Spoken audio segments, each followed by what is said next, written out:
Hello everyone, I join you tonight from Camaragal country, part of the Eora Nation, and pay my respects to elders past and present, a place where people have been yarning about arts and creativity for something over 70,000 years. I also acknowledge all my First Nations colleagues at Council and the many First Nations colleagues who are joining us as part of the audience. Welcome to you all. Tonight, this is Australia Council in conversation, and the idea here is to explore some of the beneficial impacts of arts and creativity that affect some of the big social and cultural conversations that we are having in this country at the moment. And I'm very happy to say tonight to take a deep dive into arts, creativity, mental health, and wellbeing. I'm joined by Georgie Harman, who is the Chief Executive Officer of Beyond Blue. Georgie, warmest welcome to you and thank you for being part of this conversation. It's lovely to see you, Adrian. Now, we should confess to a bit of a trick. If everything is working, you and I look like we're in the same place, but of course, you are ensconced in Melbourne, I am here in Sydney, so we are as socially distant as we might be, but let's hope we can bring some of the intimacy of this setting to the conversation itself. So, can I ask? Can I, and I think it's appropriate on that basis that I acknowledge that I'm on Wurundjeri country, beautiful Wurundjeri country, and pay my respects to traditional owners of the Kulin Nations here in Melbourne. Thank you, Georgie. So, in welcoming you, I think I get to ask the first question. And I would frame it thus. Look, when my family and I were escaping the fires from the south coast of New South Wales on New Year's Day, little did we know, of course, that there was a much greater, more stealthy thing waiting in store. This country has been through the trauma of bushfires. Every country has been through the trauma of COVID, and I'm hoping we can explore and learn about some of your insights there. But I'd like to start with a personal question, if I might. You have been, or you are, in the front line of mental health challenges, obviously in your leadership role with Beyond Blue. Before that, you were the Deputy CEO of the Health Commission. This seems to be your life's calling. And in the conversations we've had in the past, you strike me as incredibly positive, incredibly upbeat. So, at the risk of asking you too personal a question, how do you do it? Oh, I think it's not a personal question at all. I think it's a great question to ask. And I think, I'm on my best behaviour when I talk to you, obviously, Adrian, but I think, it does get to me. But one of the most common questions I get asked about my job, about my role with Beyond Blue and working in mental health is, how do you cope with the endless stories of tragedy and trauma and death even?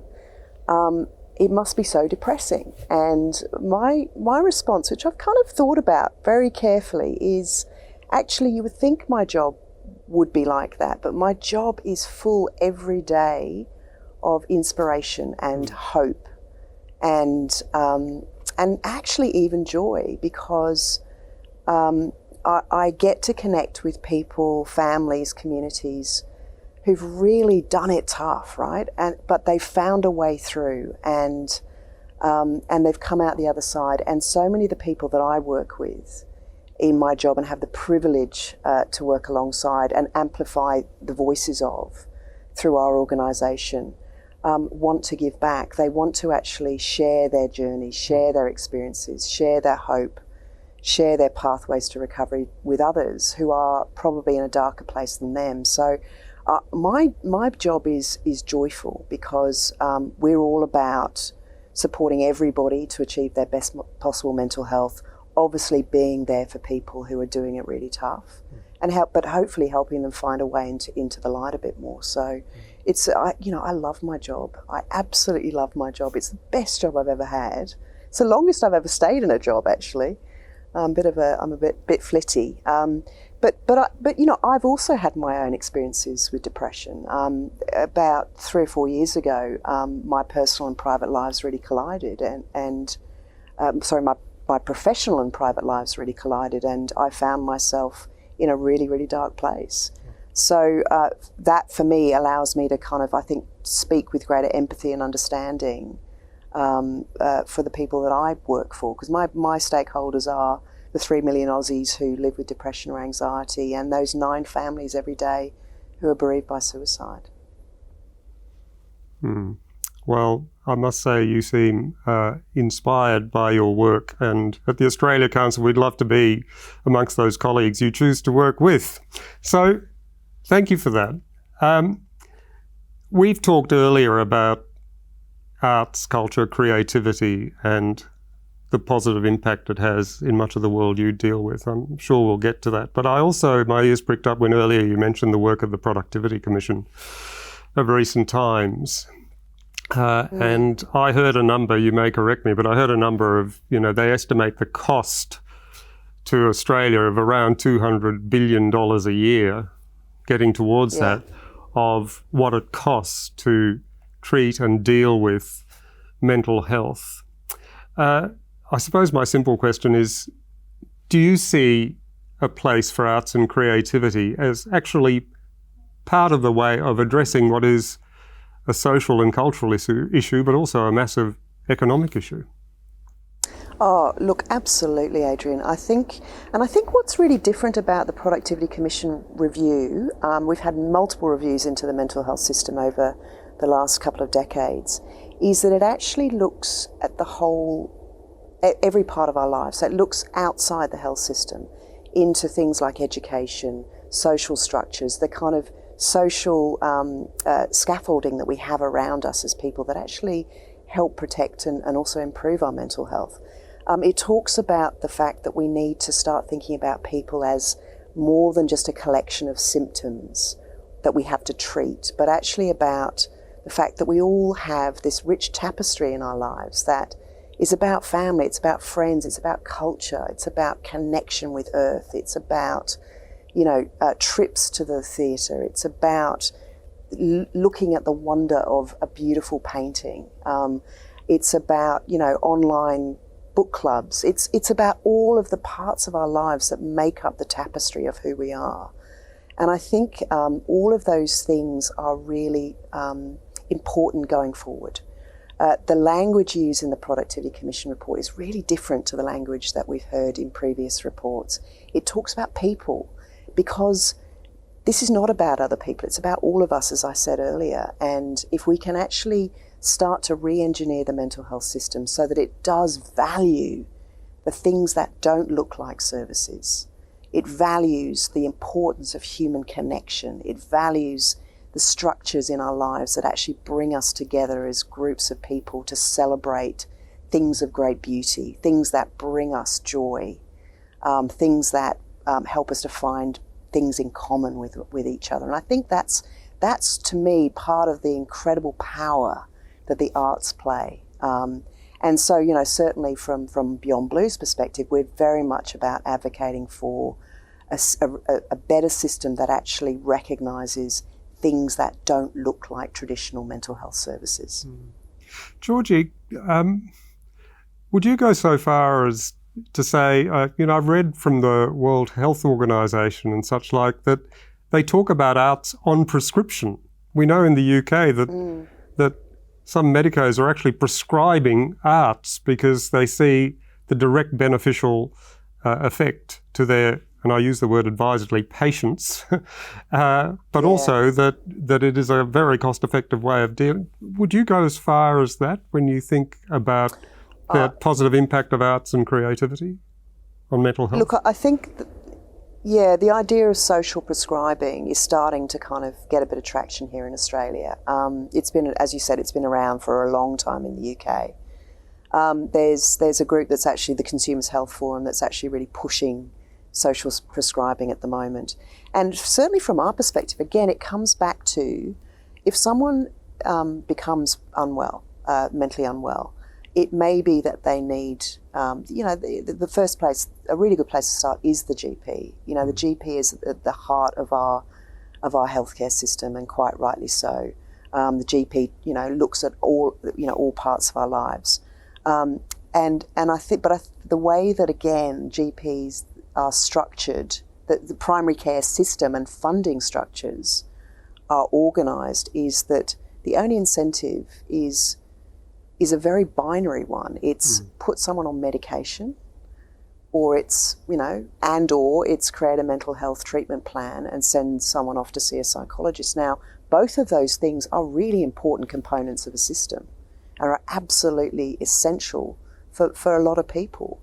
But again, what we hear constantly from people who connect with Beyond Blue is that, that helps me to recover clinically. But the things that actually, what do I do in my times between seeing my psychologist?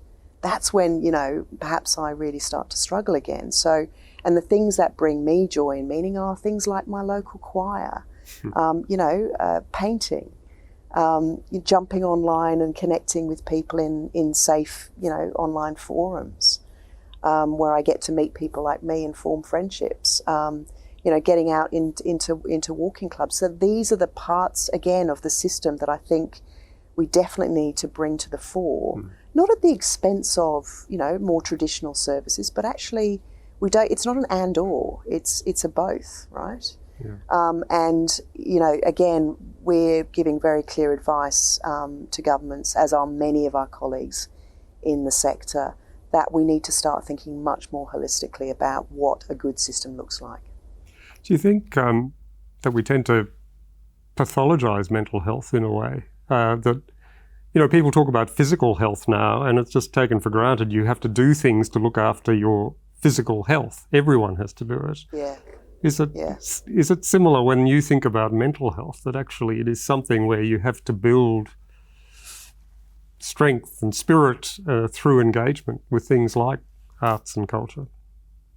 Well, the brain is a muscle, right? The brain is an organ. The brain is just another thing that we need to learn how to make the most of and learn to protect and learn how to, listen to when it starts getting a bit wobbly. So for me, I think we over-medicalise, I think is probably the better way to put it. And even the language that we use to talk about mental health. We talk about mental health, and when we're actually mostly, or meaning, mental health, mental illness. So again, mental health is something that we all need to aspire to. And sometimes it goes awry, sometimes it's really good. Mental health is not static. We talk about a continuum, almost like a traffic light system where, some days, even if we've got a diagnosis, even if we've had a history of depression, anxiety, schizophrenia, there are days where we're in the green. We're actually functioning pretty well. We've got friends, family, we feel connected. And then there are some times we start to slip into the amber, and we start to struggle to function. And then there's some times when we're in the red, where potentially we're in crisis, potentially we do have thoughts of suicide. So I think it's about language, but it's more importantly, I think, about everybody understanding that no one is immune. It doesn't matter if you're the CEO of a mental health organisation, you can come down with depression. It doesn't matter the colour of your skin, how much money you earn, where you live. Mental health conditions can really strike anybody, and we've got to stop thinking that this is about other people, and we've got to start recognising that the discrimination and stigma that still abounds, unfortunately, is something that we all need to work hard every day to change. So those twin viruses of stigma and discrimination are the things that we still worry a lot about. It's getting much better for depression, anxiety, but for people who live with bipolar, schizophrenia, borderline personality disorder, they are still treated really badly and feared, and so we've still got a long way to go to do that. And I think again, how can arts and culture break through that, where we show one of the things that sits on my desk sorry, I'm getting very excited about this because I think this brings to life exactly what I'm talking about. One of the things that sits on my desk and I look at every day is this amazing painting. And it's a very naive painting in style, and it's painted by a guy who I met at the Wayside Chapel in Sydney a few years ago. He was a man in his 40s. He lived with a whole collection of diagnoses. He'd been homeless a lot of his life. He really, he really faced great adversity. And this was the first ever painting that he'd made, and he was in an exhibition at the chapel, and I bought it, and I asked him to tell me what it meant to him and what he was trying to represent, because it's a picture of a house with a rainbow over the top of it, with a big wide path, but with a fence around it. And he talked to me about this was. He said it's called My Dream Home. That's the name of the painting, and he painted it because his dream is to have his own home. His dream is to have a fence so that he can keep safe, but a big wide open path so that people can come in and connect with him. And I just think that to me really encapsulates and brings together how someone like Stephen, this was the first painting he'd ever made. He said he loved it. He couldn't believe he'd sold it. That gave him so much sense of self-worth, and he clearly enjoyed the creative process. And this thing had meaning for him. And this painting has great meaning for me. It's something, again, that I look at every day to remind myself of why I do what I do and how lucky I am to have the job that I have and get paid for it. Indeed. You've talked a couple of times about language. One with reference to the Productivity Commission, which is really something, so that they found an appropriate language. To talk about COVID for a minute, this notion of lockdown, the image of lockdown. I was walking past something the other day in the street, which was to do with people's mental health, and it asked you to look up. And the contrast between looking up and lockdown. And yet one of the things that struck me from the moment we went into lockdown, and in Victoria for a much, much longer period of time, was the response of artists and creative people, which was quite extraordinary. Here was a sector that had their lifeblood taken away. As I've said before, you couldn't design something to decimate the sector more than the absolutely necessary health measures we had to go through for performing arts, visual arts, all sorts of artistic activity. And yet within a heartbeat, artists had found different ways to communicate. And it made me realise, it seems very simple, that it's simply an irrepressible impulse, isn't it? And there's a reason why artists are artists. They want to explore questions and connect with other people. In looking at the impacts of COVID, is there anything that has especially struck you, certainly about arts and culture, but things that it has brought to the fore for you, a subject matter expert in mental health, that you think we can learn from? Oh, look, I think how you frame that is really beautiful, and I think every industry has had to adapt, and I hate the word, but pivot. We're pivoting constantly at the moment. But I think what the creative arts industries have shown is as you said, that sort of irrepressible need to connect, and being forced to find and be really adaptive, to find new ways to express and to connect with audiences and things like that. And we've all been the beneficiaries of that through lockdown. The things that I if I look back over the last 6 months for me, the things that I think my greatest moments of joy were, the Powderfinger concert, connecting with online comedy shows, exploring the National Gallery through remote means. These are just these little highlights for me that I think I'll remember for a long time. But to me, if we think about what what the arts have done is they have been highly creative, as we know they always are. You've been incredibly adaptive, and you've been very resilient, despite in the hardest of circumstances. Those three things are actually really solid foundations for good mental health. If we're adaptive, if we're flexible, if we're expressive and creative, and if we're able to kind of, turn to one another to find comfort and strength in the things that we find joy in, that actually really helps protect our mental health. Now, I'm not saying for 1 minute that it's been easy. I think it's just been I've looked on with both horror and admiration to see how the industry has responded. And we're already starting off a base where we know that people in the creative industries tend to experience the prevalence of things like depression and anxiety are higher than the general population. And, the value of work and the value of the importance of income, the importance of being able to, keep the lights on and put food on the table and keep a roof over your head have really been challenged. And I think, for me, it's been very interesting to see the government's responses to really good investments in keeping people in work, but really just not perhaps being as nuanced as they need to be. And in terms of the gig economy, in terms of, certain types of industry, including the arts and creative industries. And again, recognising the value that those industries have played in keeping us connected through lockdowns. Because I tell you one thing, the thing that I have probably going to take away from this year is how the conversation shifted about mental health.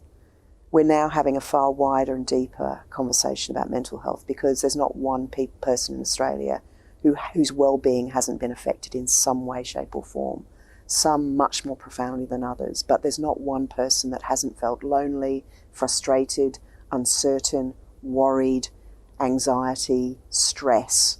And we've seen record numbers of people turn to Beyond Blue, record numbers of people turn to us for the first time. So how do we turn that into a positive? How do we use that greater sense of empathy and understanding and realisation that actually our mental health is really important? How do we turn that into something that's positive and that does start decision makers thinking differently about investments and policy parameters and things like that? So, I have just watched on with awe about how your industry has responded.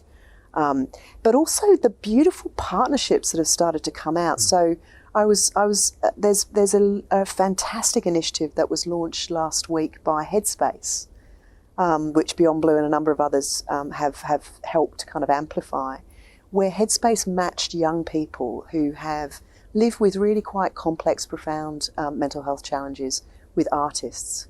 And a lot of them have been digital artists. And these two individuals have never met before, and they've been working together to co-create and co-design stories. So the artist has actually given voice and expression to the experience of living with, bipolar or schizophrenia or depression or anxiety in this young person. And I'd highly recommend people just jump on the Headspace site and search for it and just watch the videos to see these two people come together, explore their journeys together, and then produce something really beautiful that tells a really profound story is just quite incredible. Georgie, that's completely fascinating because it goes to the very core of what it is we're talking about. What would have given Headspace the kind of authority to do that? Why would they even be looking to arts and matching up someone with an artist to give expression to their challenges? What would have initiated that? Because it's hugely encouraging to hear. Absolutely, and I think, what I know from Headspace is that it's the approach that we all must take as mental health organisations. Is we have to be led by lived experience. We have to be led by the needs, aspirations, frustrations, expressions of the people we work to serve. And Headspace has an incredible culture of listening to the voices of young people and actually encouraging young people to tell them what they think Headspace needs to do. So, I expect, I don't know for a fact, but I expect that this was probably an idea that came from their young people's brains trust, and obviously then COVID hit. So, they very quickly adapted to, how to kind of realising the intent of the project, but actually then having to do it online, or through digital means or virtual means. So, this is about lived experience.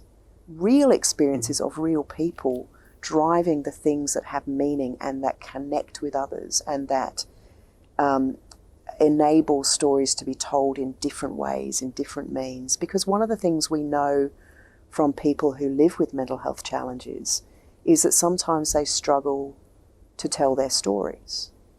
Sometimes they feel self-stigma, they feel a sense of shame, and sometimes they don't know how to let out all of the feelings that they have and express them in ways that do justice to them. So, I think this beautiful idea of connecting an artist with a person with lived experience and them co-creating is just magic. Yeah, the magic of being heard. Gosh, there are hundreds more things I would like to ask you and talk to you about, but one of the beauties of these conversations as we plan them is that we're going to take questions from people who are attending. So a bit of a Q&A, really, and Georgie, I hope between you and me we can fashion some kind of answer. So the first of those is coming from Viren Naran in Melbourne. Viren. A sense of belonging, especially in these isolated times, is known to support our health and well-being. How can creativity support a sense of belonging and community? And what policies can support this? Do you want me to have a crack at that, Georgie, first up? Why don't you kick off and then I can. I'll show you up. How about that? Yeah, exactly. I was going to say I'll be the thinking music, and then you can come in with that. A sense of belonging for me is Viren is the absolute opposite phrase. I think, and you know this as well or better than I do. I think what at a fundamental level, what artists do is tell our stories. No one compels us to read a book or go to a play or listen to music, but they tell our stories. And a sense of belonging when you are living in one of the most multicultural countries on earth is not just a joy, it's an absolute necessity. I've talked to many people who see the development of good public policy around social cohesion and community cohesion as one of their biggest challenges. It's one of the great strengths of our country that we have the most ancient living cultures on earth. We also have the history of settlement, and we have wonderful migration over the last 40 or 50 years, bringing all these cultures together. So a sense of belonging is actually a social necessity. And I think with arts and creativity, it begins with the very simple thing of telling and sharing each other's stories, which of course is what artists and creative people do. The question of policy, I think, is a really challenging one. And as I said, people are wrestling with that a lot. But from my neck of the woods, I am part of the federal government's primary funding and advocacy body. So we look after a lot of federal funding. And we are working closer than ever with the jurisdictional interests, the state interests, because between us we cover a lot of ground. But then there's also local government. And I think that for us has not become yet part of the picture, because if you want to make a real difference around social cohesion, around community understanding, it has to happen in a place. It can't happen in the abstract. So I think for us that is one of the next big challenges, to see how these three levels of investment, and we know that local funding through local government has really stepped up in the last decade, how the three of us can work together to ensure that we are getting artistic and creative activity on the ground, so to speak. So I don't have an answer to your question, but I certainly recognise the importance of it and the challenge of it ahead of us. Georgie, I don't know if you have anything to add. Yeah, I was nodding a lot. I think local government is really, is really a hidden power. Because to me, how we create the civic and community spaces that allow people, artists and community to come together, I think is really important. Green spaces, safe spaces, whatever they look like. Certainly from, I go back to the basic tenor of the question, the superpower that we have, the hidden superpower that we have against feeling disconnected, isolated, misunderstood is community. And I think like that sense of belonging that we heard from the question, and that has really come to the fore in this 2020, hasn't it? Where we've all felt really disconnected, isolated, lonely at times, and so I think that really is the core of the policy responses. We actually need to think how destructive loneliness is. We need to start thinking about mental health policy I'll talk about my industry. We need to start thinking about mental health policy from a lens that is about how do we keep people connected to the things that keep them well. And that looks, again, I made this point earlier, but it looks different to services, things that do things to people, as important as they are. But it's just taking that broader mindset. And I think the other thing that really has come through really strongly for me, and we're starting to form a policy view on, is the importance of digital equity. We've seen the arts and creative industries use virtual platforms, digital platforms, in really effective ways to connect with their audiences. We've seen mental health services have to completely change their service delivery models so that they can safely continue to provide supports to people. And this issue of digital inequity has really come to the fore. Data, our access to data and devices and reliable connections is actually something we have not been forced to really, really think about. And I think it's been a universal problem. And obviously has had the biggest detrimental impact on those people who live in poverty, who don't have good data, access to devices, don't have the good digital literacy. So I think it's a really interesting policy question for us to think about going forward. Yeah, very important indeed. Now, I think we now have a fantastic question from Kate Power. Research has shown clear connections between art and culture and mental health. So what would it take? What data, arguments, advocacy, or celebrity endorsement, what would it take for Australian governments to support the prescription of art and culture?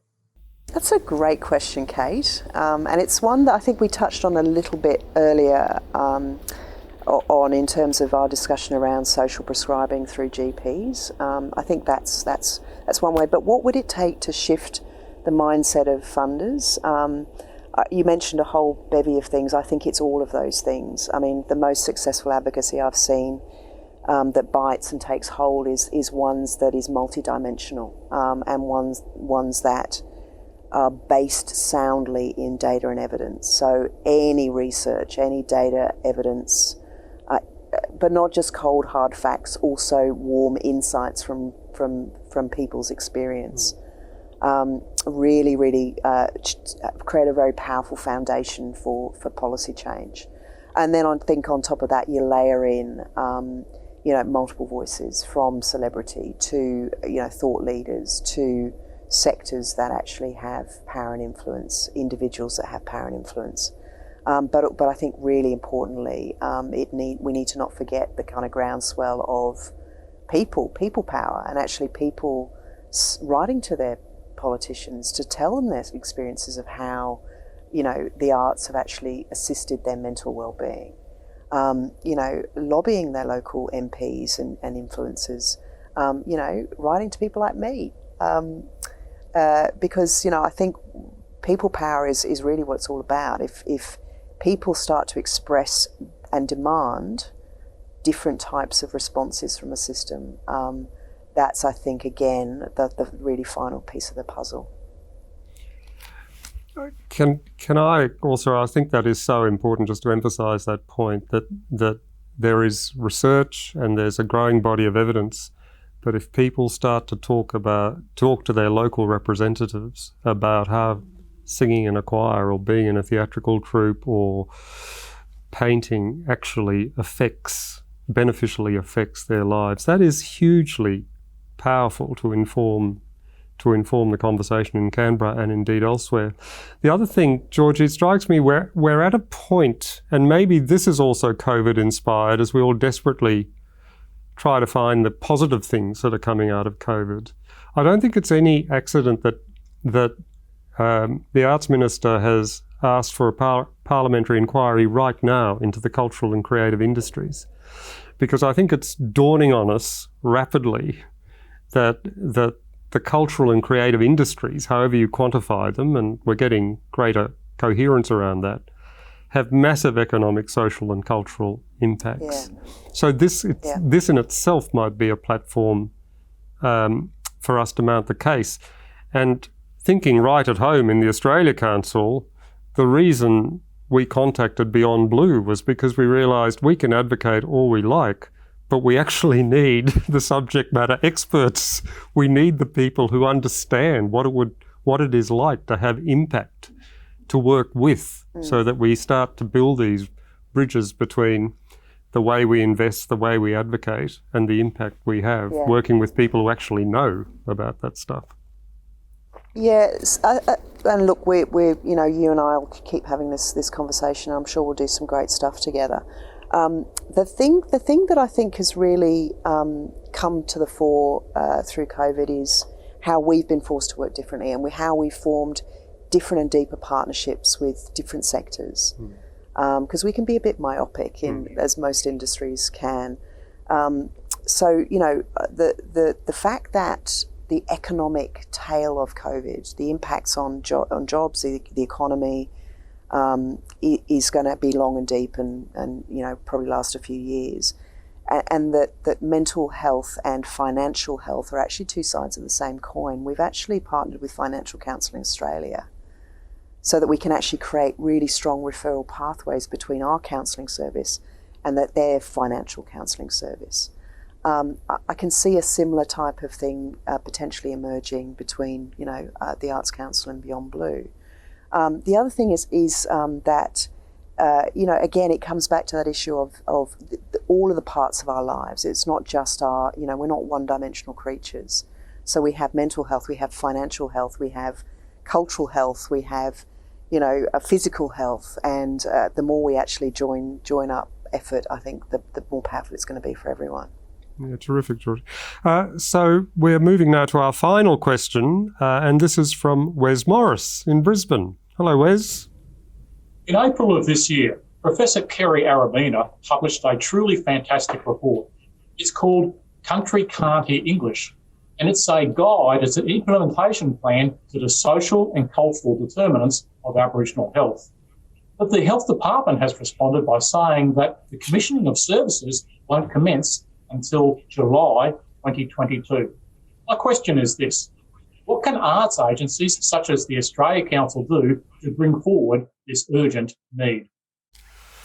Wes, that's a very good and a very challenging question. I think, thinking very simply, one of the things we can do as an arts agency is to begin having that conversation with the health portfolio and the Department of Health. I know that's not an entirely satisfactory answer, but I think part of what we're trying to do at Council is a whole of government connection with education and indeed with health and foreign affairs, but most particularly with health, as it is so relevant to this conversation. So that is something we can certainly take up in our conversations with the Health Department as we try to broaden the remit of what is a very significant investment in arts and culture. Georgie, I think you might have an answer to this question as well. Yeah, I think, Kerry Arabina, she's a legend, and she's heavily involved and, a huge advocate for better responses to deal with the absolute national disgrace that's Indigenous suicide here in Australia. And we know that this, suicide's complex, right? It's multifactorial. there are a whole bunch of reasons why people get to the point where they're in so much psychological pain that they can't see a way through it. But we know for Aboriginal and Torres Strait Islander people that that social emotional well-being is so grounded in culture and in country and in creativity and in the arts. And that is starting to really, really be recognised more broadly across mainstream suicide prevention responses. And, we talk about social determinants, a job, good education, feeling connected, feeling loved, all of these, something meaningful to do. These are the things that actually really protect us from both poor mental health and suicide. And I think we've got a lot to learn from First Nations people, and I'm sure this report that Kerry's done is fantastic. But I guess the point I want to make is that, again, through the Productivity Commission report and through a piece of final advice that's going directly to the Prime Minister from Christine Morgan, who was appointed as the Prime Minister's advisor to suicide prevention about 18 months ago, both of those reports talk incredibly strongly about the importance of social determinants, about the importance of responses needing to be whole of government. Christine Morgan talks about and is recommending the creation of an office for suicide prevention in the Commonwealth Government, which again takes that whole of government view. So Adrian, council, if that body is set up, there's a perfect vehicle for you to go and sit and say, I want a seat at the table here, because the arts are really protective. Indeed. Thank you, everyone who has joined us for this evening's conversation. We hope you can join us for the next conversation in this series with my colleague, Executive Director Lydia Miller. She's Executive Director of Aboriginal and Torres Strait Islander Arts at the Australia Council, and she chats to Shane Fitzsimmons, Head of Resilience New South Wales, and of course New South Wales Australian of the Year in 2020. Feel free to jump onto our website for more details on how to register. Georgie, above all, thank you to you for tonight's conversation. I've just found it both a joy to listen to, but also hugely instructive and helpful, and we very much look forward to working with Beyond Blue. Oh, Adrian, it's been really enjoyable. I've also had a lot of joy, actually, and I think it's only fitting that we see if we can connect across the airways in a socially distanced way. Shall we? I feel like what happens when we do this? This is my first handshake in 6 months. No elbow bumping. Yeah, no elbow bumping. Anyway, it's been fun. I'm sure we're going to work together, Adrian, and thanks for the chat. Look forward to it. And to everyone there, look after yourselves. Good evening.